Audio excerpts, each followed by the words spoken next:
இனிய வணக்கம் அன்புறவுகளை. நறுக்கென்று 4 வார்த்தை உங்களுடன் நகுலா சிவநாதன். இன்று நாங்கள் என்ன விடயத்தை பற்றி பேசப் போகிறோம் என்றால், இந்த விளையாட்டும் சிறுவர்களும். ஒரு விளையாட்டு போட்டியை நடத்தி பார்க்கையிலே அந்த விளையாடும் சிறுவர்களின் மனநிலையை பார்க்கையில் எவ்வளவு மகிழ்ச்சியாக இருக்கிறது என்பதை நான் தெரிந்து கொண்டேன். அதாவது விளையாட்டு என்பது ஒரு மனிதன் உடல் நலத்தை உடலை உறுதியாக்கும், உள்ளத்தை மகிழ்ச்சிப்படுத்தும், இன்னும் வெள்ளமாய் பல எண்ணங்கள் தோன்றக்கூடிய வாய்ப்பு இருக்கும். இந்த வகையில் எமது இளம் சிறார்களை நாங்கள் என்ன செய்வோம் என்றால் விளையாட்டோடு வளர்க்க வேணும். என்றால் விளையாட்டு ஒரு ஒற்றுமை, வலிமை, உயர்வு அத்தனையும் தரக்கூடிய ஒன்று என்றது உங்கள் எல்லோருக்கும் விளையாடி பார்த்தால் தெரியும்.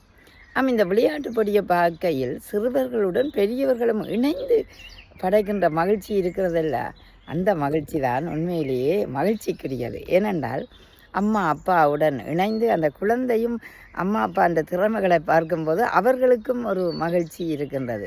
ஆதலால் குழந்தைகளை ஓடி விளையாடு பாப்பா, நீ ஓய்ந்திருக்கலாகாது பாப்பா என்றே பாரதியார் பாடுகிறார்.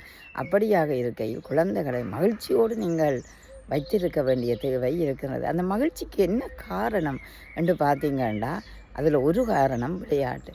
அந்த விளையாட்டின் உறுதி, விளையாட்டின் உடல் வலிமை, அதே நேரம் அந்த விளையாட்டை விளையாடும்போது இருக்கின்ற ஒரு போட்டி, அந்த போட்டியில் தான் ஈட்ட வேணும் என்று உறுதியாக இருக்கின்ற நினைவெல்லாம் உண்மையிலேயே ஒரு குழந்தைக்கு உடலை உறுதி செய்யக்கூடிய ஒன்றாக இருக்கும். அதே நேரம் ஒற்றுமையாக எல்லோருடன் சேர்ந்து விளையாடும்போது ஒற்றுமையை கடைப்பிடிக்கும். தோல்வி வந்தாலும் அதை ஏற்றுக்கொள்ளக்கூடிய தன்மை, இத்தனையும் வளரக்கூடிய ஒரு இடமாக இருப்பது விளையாட்டு. எனவே தான் பிள்ளைகளை அறைக்குள் பூட்டி வச்சு கணனிக்கு முன்னாலும் கைத்தொலைபேசிக்கு முன்னாலும் நீங்கள் அடிமையாக்காதீர்கள்.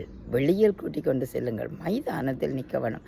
ஒரு மாணவன் மைதானத்தில் நிற்கிறான் என்றால் அந்த மாணவன் சிறந்த திறமையான மாணவனாக வருவான் என்பது உறுதி.